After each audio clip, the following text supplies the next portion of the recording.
ആരെക്കുറിച്ച് പറയുമ്പോഴും നല്ലത് മാത്രം പറഞ്ഞ് ശീലിക്കണം. ആരാണ് സ്വാലിഹ് എന്ന് നമുക്കറിയില്ല. സ്വാലിഹ്യങ്ങളെ തീരുമാനിക്കേണ്ട ജഡ്ജ്മെന്റ് കസേരയിൽ ദയവ് ചെയ്തിട്ട് നമ്മൾ ഇരിക്കരുത്. അയാൾ ശരിയില്ല, ഇയാൾ ശരിയില്ല, അയാൾ എനിക്ക് പണ്ടേ കണ്ടൂടാ, ഇയാൾ ശരിയില്ല. ഇങ്ങനെ വിധികർത്താക്കൾ ഇപ്പൊ കുറച്ച് കൂടുതലാണ്. സംഘാടകർ കുറവും വിധികർത്താക്കൾ കൂടുതലുമായ കാലത്താണ് നമ്മളിപ്പോൾ ജീവിക്കണം.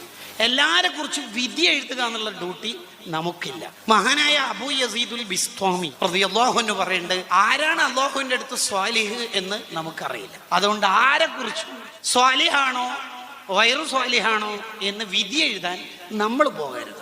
ആരാണ് അല്ലാഹുവിന്റെ വലിയ എന്നൊന്നും അള്ളാഹു നമുക്ക് അറിയിച്ചു തന്നിട്ടില്ല. അതുകൊണ്ട് ഒരാളെ നിന്ദിക്കരുത്. നമ്മൾ കളിയാക്കുന്ന, നമ്മൾ വെറുപ്പ് നമ്മുടെ മനസ്സിൽ വെച്ച് പുലർത്തുന്ന ഒരാൾ അള്ളാഹുവിൻ്റെ അടുത്ത് സ്വാലിഹാണെങ്കിൽ നമ്മുടെ ആഖിബത്ത് ചീത്തയായി പോകും.